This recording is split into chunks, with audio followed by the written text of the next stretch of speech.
Bom dia, moçada! Tudo bem com vocês? Aqui quem vos fala é o professor Eugênio Bastos, canal Geogênio, democratizando o ensino da geografia. Moçada, vamos fortalecer o canal, se inscrevam no canal, dê aquele like, compartilhe o vídeo e ajude o professor Eugênio Bastos a democratizar o ensino da geografia.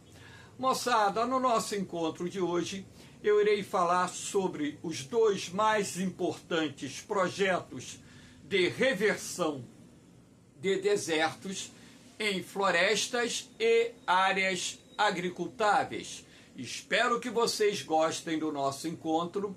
Havendo qualquer dúvida, deixe a sua pergunta na parte dos comentários, que eu terei o máximo prazer de respondê-la. Então, para iniciar o nosso encontro, estou mostrando aqui essa imagem de satélite, onde é possível observar o grande deserto do Saara, que é o maior deserto existente no nosso planeta, encontrado no norte do continente africano, fazendo parte, é claro, daquilo que conhecemos como África do Norte. Lembrando que o deserto do Saara, anos atrás, vinha avançando em média 6 km por ano em direção sul, transformando áreas do Sahel, que é uma vasta região semiárida que se estende ao sul do deserto do Saara, numa região desértica. E o Sahel, por sua vez, a região semiárida, avançando e ocupando áreas que até então eram compostas pela savana, que é uma vegetação adaptada ao clima tropical subúmido.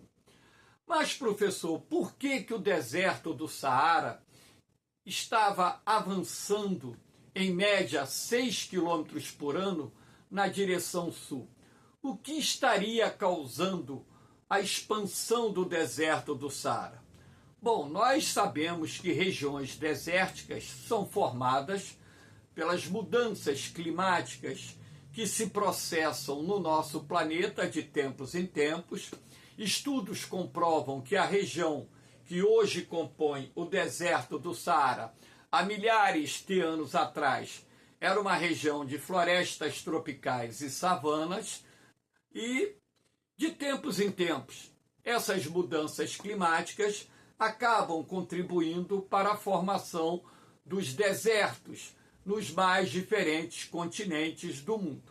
Agora, nós temos que levar em consideração também a ação antrópica, ou seja, a ação humana.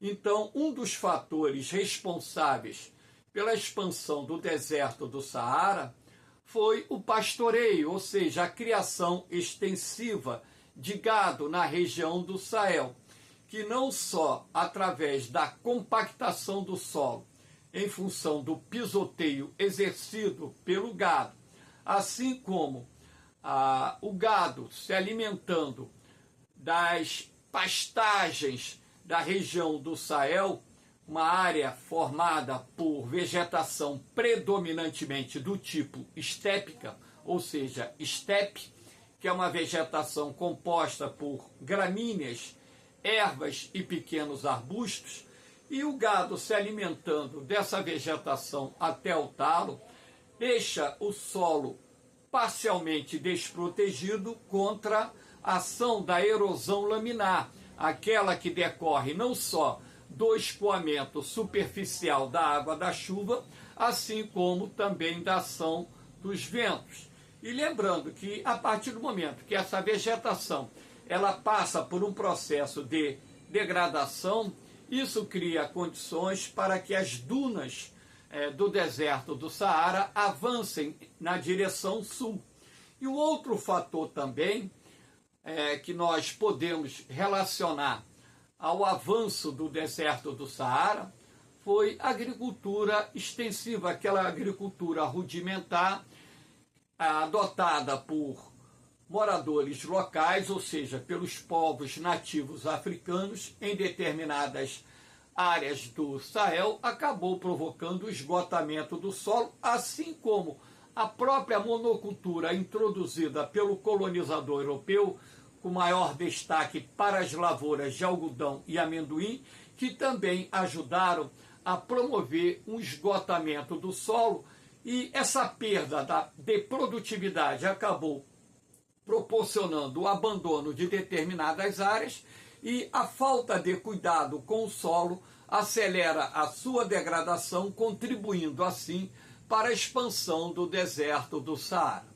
Então, na medida em que o processo de desertificação avançava numa região que se estende por cerca de 8.000 quilômetros, que é aqui da costa do Atlântico, Senegal, até a região de Djibouti, no Mar Vermelho, ora, muitos africanos que viviam no meio rural acabaram se transferindo para as cidades, promovendo não só o inchaço, como também a expansão das favelas, que é o nome que se dá às moradias precárias aqui no Brasil. Lá na África eles chamam muito de mocambos, aquelas casas de pau a pique, de barro, com madeira, cobertura de palha e por aí vai.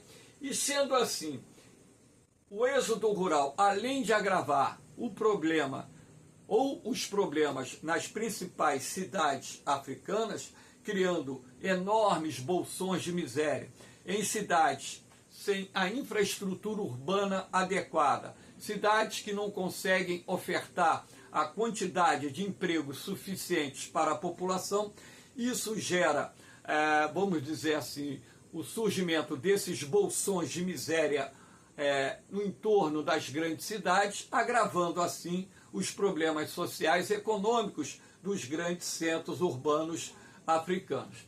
Então era preciso se criar um plano de contenção, de expansão do deserto do Saara e reversão desse processo, ou seja, transformação dessas áreas que estão sendo degradadas pelo processo de desertificação em áreas agrícolas, não só para fixar o homem no campo, assim como para gerar emprego, gerar renda e também aumentar a produção de alimentos de forma a combater a fome e a subnutrição, que são problemas recorrentes nos mais de 20 países, na verdade 22 países que fazem parte da região do Sahel, que é uma palavra árabe que significa costa do deserto.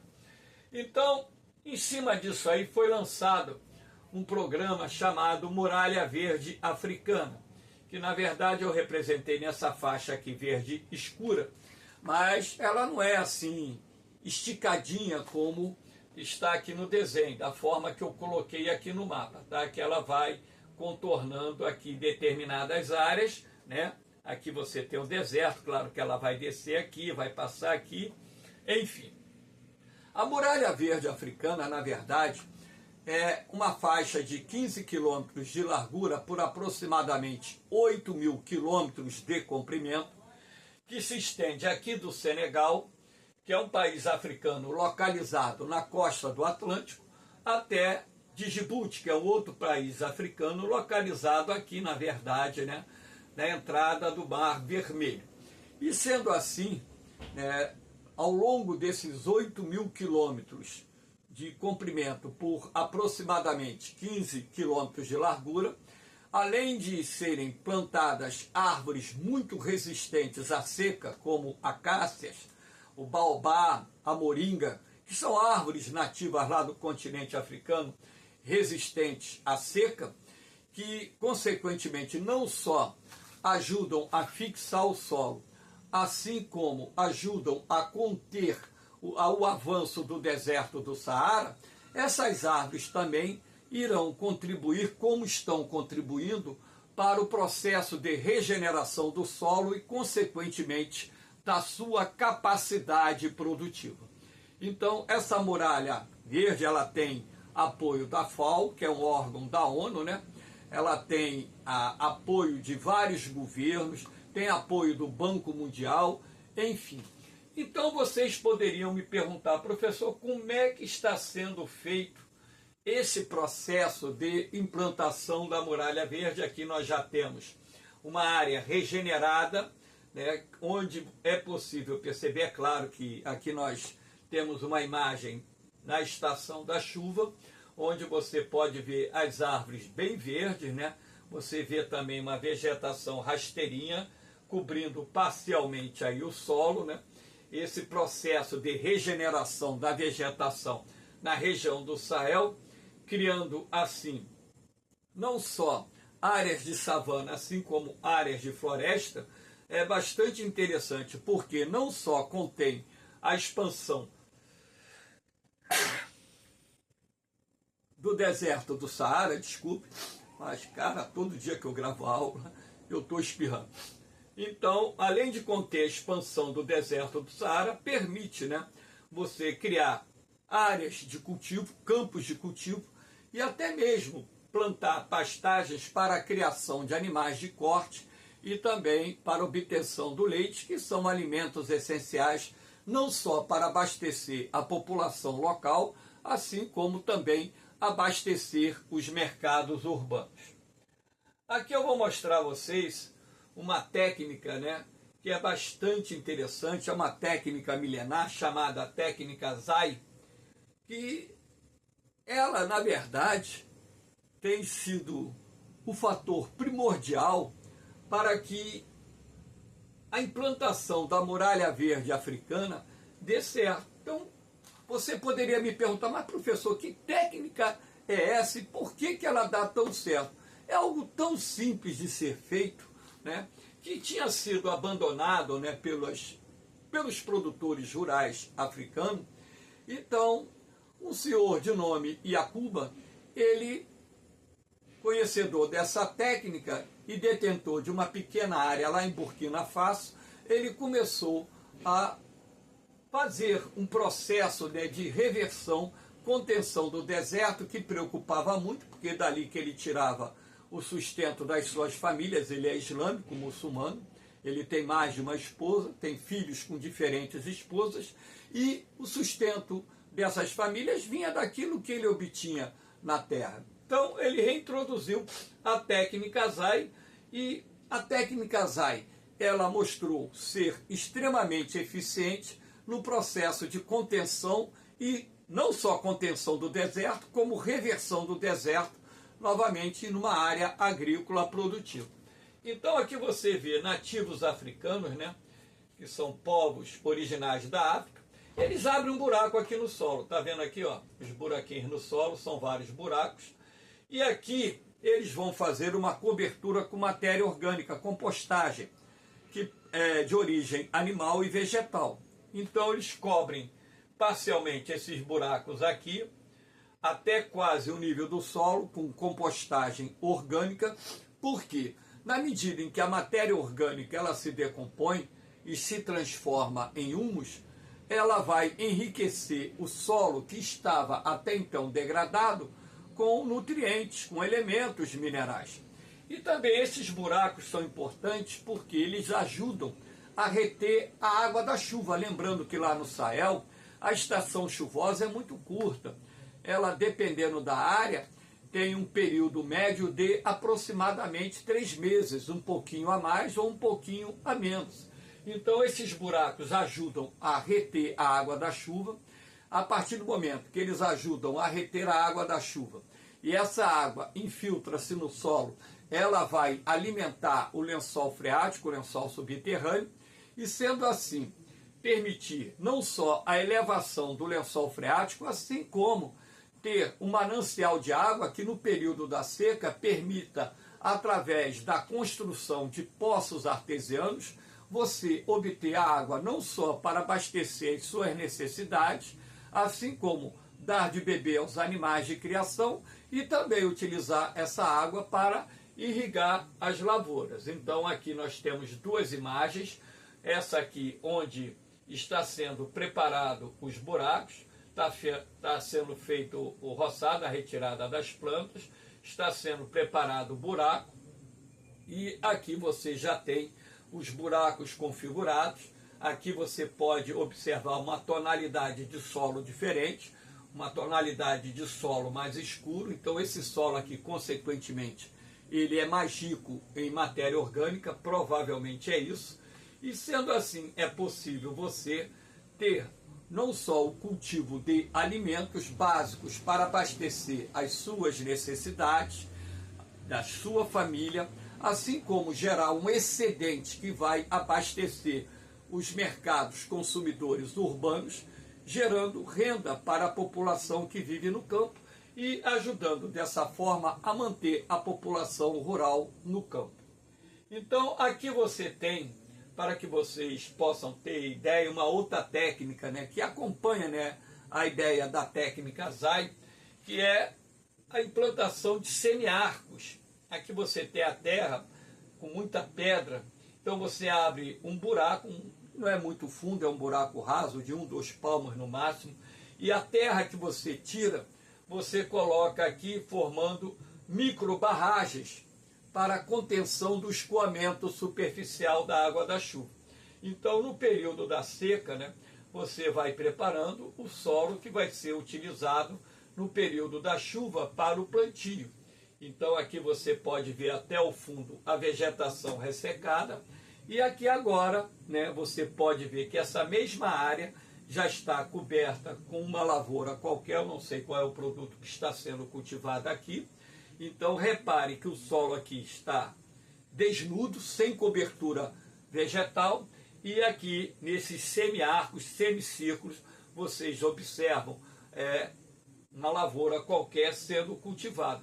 Então a técnica é bastante interessante, né? Repare que o intervalo entre o preparo da terra e a cobertura desses semiarcos com uma lavoura foi de 2 anos, e sendo assim você consegue produzir numa área que estava degradada, imprópria para o cultivo, com um procedimento técnico simples, que não precisa de grande investimento, apenas um trabalho humano, a força de vontade de reconversão dessas áreas degradadas em áreas agricultáveis.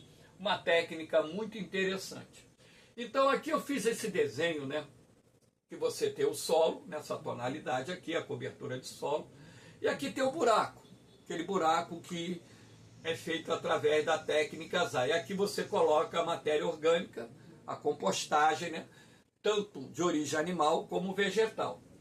Aqui embaixo você tem o lençol freático, você tem a rocha impermeável, que vai conter essa água da chuva que vai se infiltrar nos inúmeros buracos que estão abertos, né, na curta estação chuvosa. Com isso você consegue elevar o nível do lençol freático.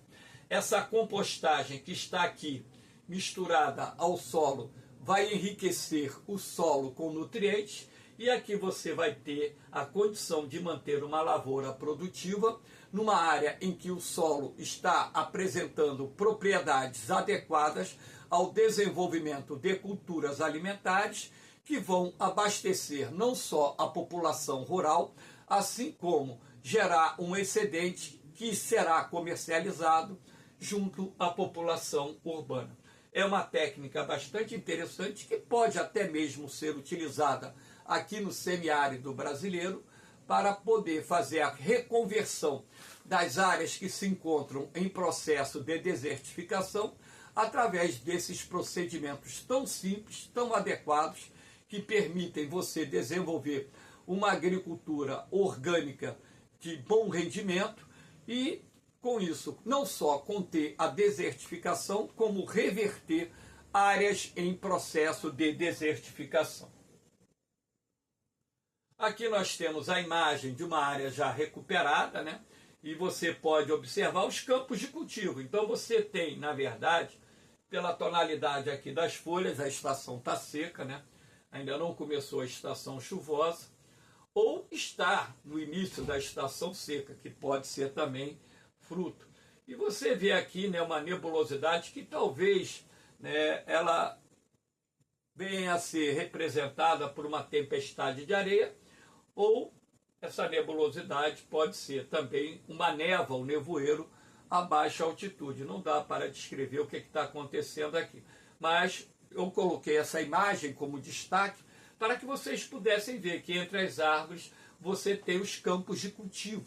Então, a partir do momento em que a muralha verde africana ela se consolida, ela cria as condições para que entre as árvores você não só desenvolva os campos de cultivo, como também você plante pastagens para a criação de animais de corte e leiteiro, e sendo assim gerando renda e alimentos para abastecer a população rural, assim como também gerar excedentes para a venda no mercado consumidor urbano.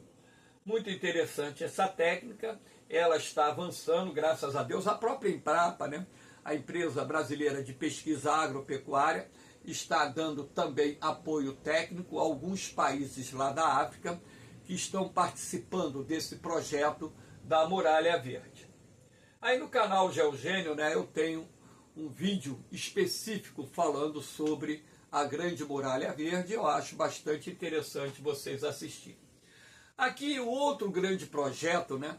Na verdade no mundo tem vários projetos. Eu destaquei a Muralha Verde Africana, a Grande Muralha Verde Africana, e o projeto de reflorestamento que está em curso lá na China, que é o maior projeto de reflorestamento em andamento no mundo, porque na verdade é um projeto que não só visa conter a expansão dos desertos, como reconverter ou reverter o processo de desertificação, transformando áreas semiáridas e áridas em regiões agrícolas produtivas. Então, aqui eu destaquei os dois mais importantes desertos existentes na China, que é o deserto de Gobi, né, localizado aqui no norte da China. Tá? Aqui você tem a Mongólia, parte desse deserto está na Mongólia, parte do deserto está aqui no norte da China. Essa linha amarela aqui faz o limite que separa a Mongólia, que é um país que possui 90% do seu território dentro do deserto de Gobi, né? E outra parte do deserto está aqui no norte da China. Agora, o maior deserto da China é o deserto de Taklamakan, que está localizado aqui no oeste do país, uma das regiões mais secas existentes no mundo.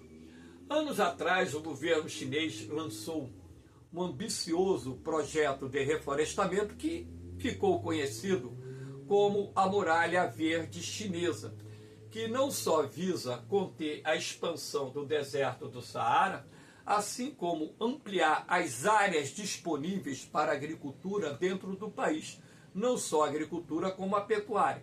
Lembrando que a China possui uma população superior a 1 bilhão e 400 milhões de habitantes e necessita de uma produção enorme de alimentos para atender às suas necessidades internas.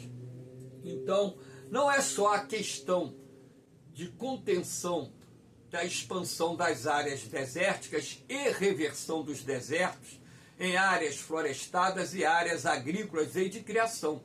Aí nós temos também a questão que leva a China a priorizar esse amplo programa de reflorestamento, que é a qualidade do ar.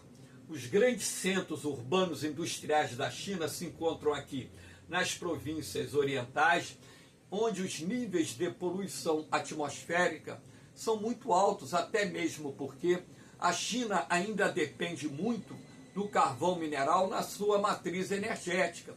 E como o país demorou muito a desenvolver uma legislação ambiental que permitisse reduzir as emissões de gases poluentes na atmosfera, isso acabou criando um ambiente favorável para que a poluição atmosférica atingisse níveis alarmantes, inclusive responsáveis pelo recuo da expectativa de vida na China, nas províncias orientais, em 10 anos, 1 ano. Então, nos últimos 10 anos, a expectativa de vida na China recuou 1 ano nas províncias orientais, e isso se deve à poluição atmosférica. O que eu estou falando aqui está vinculado a informações científicas, não da minha cabeça, que fique bem claro, mas eu tenho pleno conhecimento de que a poluição atmosférica ela causa inúmeros tipos de danos à saúde humana, assim como à saúde de tantas outras espécies vivas no planeta. Então o reflorestamento também visa acelerar o processo de sequestro de carbono, melhorar a qualidade do ar na China, assim como conter as tempestades de areia que, principalmente no período da primavera e início do verão, sopram aqui da região do deserto de Gobi em direção às províncias orientais. Ora, a partir do momento que essas tempestades de areia, aliadas aos altos níveis de poluição atmosférica, comprometem em muito a qualidade do ar que as pessoas respiram, qual é a saída? Você não só criar mecanismos que permitam reduzir a poluição do ar atmosférico, acelerar o processo de sequestro de carbono, assim como através do reflorestamento, mitigar as tempestades de areia, de forma que elas não causem tantos problemas nos grandes centros urbanos industriais da China, assim como também causam no meio rural no país. Então, a ideia do reflorestamento visa também conter, né, os efeitos dessas tempestades de areia, que são muito intensas no período da primavera, no período inicial do verão naquele país. E aqui, no deserto de Taklamakan, eles estão também criando cinturões verdes, áreas florestadas, recuperando regiões agrícolas, numa região que é contornada, né, por cadeias de montanhas. Aqui nós temos o Himalaia ao sul, e aqui nós temos, né, as montanhas do Tian Shan, que contornam aqui essa região, que na verdade, né, formam uma ferradura que bloqueia a entrada de umidade, consequentemente transformando essa região do deserto de Taklamakan, que na verdade é uma grande depressão, que no passado formava um grande lago há milhares e milhares de anos atrás, que secou, e dessa forma criar as condições ideais não só para a regeneração parcial de uma vegetação que foi alterada não só pelas mudanças climáticas, assim como o uso intensivo do solo para a produção agrícola, numa região verde que possibilite ampliar a produção de alimentos, melhorar a qualidade do ar, melhorar as condições climáticas no entorno das cidades que se encontram nessa região do do noroeste e do oeste da China. Então, aqui nós temos, né, essa imagem para mostrar a vocês. Eu botei aqui esses dois arcozinhos para representar a muralha verde chinesa, lembrando que não é a única área da China que está passando por um processo de reflorestamento. Na verdade, até 2050 há uma previsão de plantio de cerca de 70 bilhões de árvores, eu falei bilhões de árvores na China, somente nos dois arcos que compõem a muralha verde, e fazer a conversão do deserto de Gobi, se não total, ou a maior parte do deserto de Gobi, em áreas de campos agrícolas, áreas de pastagens, com também áreas florestadas, para ampliar o espaço agricultável e também, claro, manter a população no campo, evitando assim o êxodo causado pela expansão do deserto de Gobi. Aqui nós temos nessa imagem, que eu acho bastante interessante, de um lado você tem o deserto, as dunas de areia, e aqui do outro lado você já observa a área que foi conquistada do deserto de Gobi, com linhas de florestas, onde você pode observar claramente a reconversão de áreas desertificadas em áreas agrícolas, permitindo dessa forma, né, a transformação de um deserto numa área verde, onde também tem um benefício enorme para a fauna que vai proliferando, e a fauna de vários tipos, né? Vários tipos de animais vão proliferando nessas áreas, aumentando assim a biodiversidade. Agora, recentemente mesmo, né, o governo da China anunciou a soltura de 1 milhão de coelhos, né, nessa região aí, bastante interessante, né? Que é uma forma de você ter o aumento da biodiversidade na região. Aqui nós temos um grande projeto, né, de reconversão dos desertos chineses. Eu não sei até que ponto eles vão lograr êxito no projeto na sua totalidade, porque você percebe que esse projeto se estende do nordeste da China, onde nós temos a província da Manchúria aqui, né, até o oeste e o noroeste da China. Então aqui, 1978 a 2000, que era o projeto, né, 2001 a 2020, 2021 a 2050, quer dizer, um projeto para o plantio de 70 bilhões de árvores. No transcurso desse período, nós estamos no ano de 2024, faltam 26 anos para que, vamos ver se esse projeto ele vai de fato ser concluído e atingir os objetivos pré-elaborados no seu planejamento. 2050 eu não estarei mais aqui, né? Estou com 65 anos, com certeza não estarei mais aqui, mas vou torcer para que os chineses logrem êxito nesse que é considerado o maior projeto de reflorestamento do mundo. Aqui nós temos essa área também do deserto de Gobi, sendo transformada numa área verde. Aqui você observa o projeto inicial da reversão do deserto numa área verde, e dessa forma eles vão avançando dentro desse princípio de reconversão do deserto em áreas florestadas e campos agrícolas. E as técnicas por eles utilizadas não são técnicas assim que a gente considera caro, não. Aqui você tem, né, eles criam, ao contrário da técnica Zai, né, eles criam aqui quadrados, né. Esses quadrados, eles são de tecidos ou são de fibras vegetais, né, essas estruturas que estão aqui brancas, né, eles usam também fibras de estruturas verdes. Por que eles criam isso? Eles fazem esse desenho no solo do deserto. É para conter a movimentação dos grãos de areia. Então a ideia principal aqui é conter a movimentação dos grãos de areia, fixando o solo. Então, após eles implantarem essa estrutura quadrangular, eles vão e começam a plantar inicialmente árvores que são resistentes à seca e adaptadas ao clima temperado, e vão revertendo gradativamente o deserto numa área verde. E, posteriormente, vem os campos agrícolas que se desenvolvem entre as áreas que estão passando pelo processo de reflorestamento, permitindo assim ampliar o espaço disponível para a produção agrícola. Aqui nós temos uma outra imagem, como era antes, como ficou depois.